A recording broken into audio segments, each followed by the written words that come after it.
سلام عليكم، مرحبا بكم معايا في نوفيل فيديو. في الفيديو تاع اليوم بغيت نشارك معكم تجربتي ورأيي في الغسالتين اللي تنتحل من الفوق والغسالة اللي تنتحل من التحت ولا في الوسط.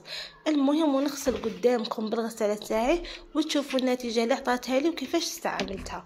المهم البنات، اول حاجه لاحظتها فرق ما بين هذو الغسالتين.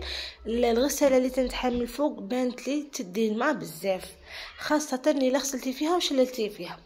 والغساله هذه ذات الغطاء السفلي ما تستهلكش الماء بزاف، تغسلي فيها وتنشفي فيها وتشلي فيها عادي، ما تستهلكلكش الماء بزاف.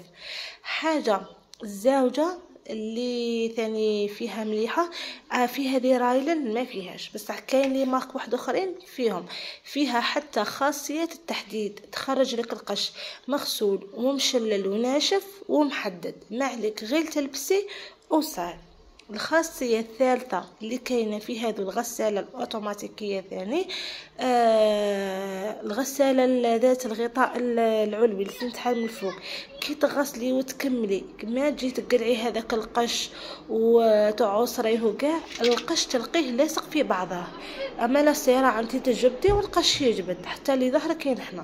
بصح هذه الحاله اللي ساعدتني فيها بزاف، ولا الحاجه اللي عجبتني فيها بزاف، نحل الباب ونحط الباسينه والقش نبقى غير نجبد، ما يتكمش وما يلصقش في بعض كما الغساله اللي تنتحل من الفوق. هذيك الغساله اللي تنتحل من الفوق كنا نعانوا معاها، ما تجي تقلعي هذاك القش حتى تلقيه معقود ومحزوم وما على بالش كيفاش يصرى له. بصح هذه تلقيه مفرز القش، ديجا راكم تشوفوا في لافين تاع الفيديو القش كيفاش خرج. حاجه واحده اخرى، الغساله اللي تنتحل من الفوق يليق لها اسطالاسيون تاع الماء بارد وحده والماء حامي وحده. هذه ديري لها اسطالاسيون تاع الماء بارد وهي تحميه وحده.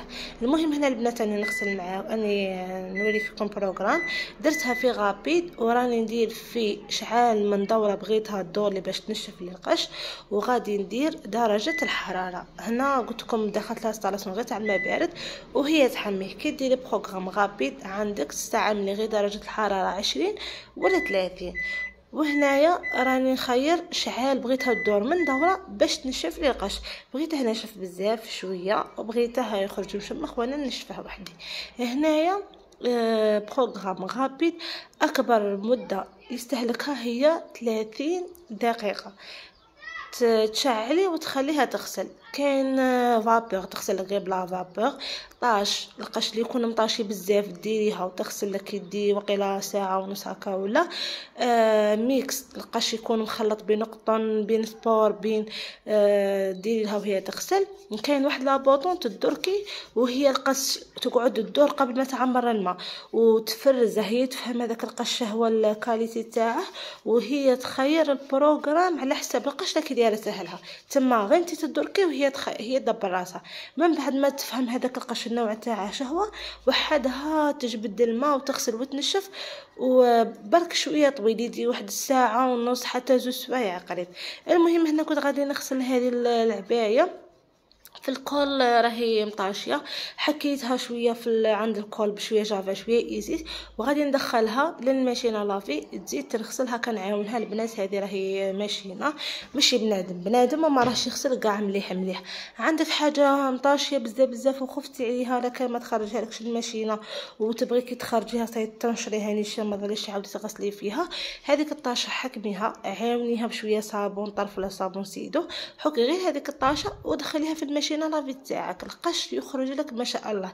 ها هو القش من بعد ما نغسل راني نجبد فيه، غير نبدا نجبد من الماشينه وصاي. تقريبا كاين اللي ناشفين كاين اللي خاصهم غير شويه، ماشي كيما قلت لكم الماشينه الاخرى يخرج القش معقود.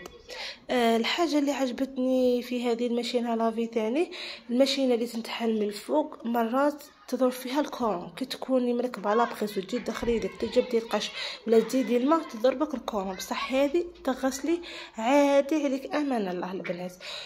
واللي راهي شاريه غساله هذه ولا الاخرى تعطينا رايها واش هما المزايا اللي فيها، واش هما الصوالح اللي ما عجبوهاش فيها. واي سؤال خاصكم البنات تكتبوا لي تحت في لي كومونتير وما رانيش نبخل عليكم، واللي راني نعرفها راني نشاركها مع خواتاتي. المهم شوفوا هنايا هذيك العبايه من بعد ما حكيتها ودخلتها اليدين خرجوا صافيين والكول تاني خرج صافي.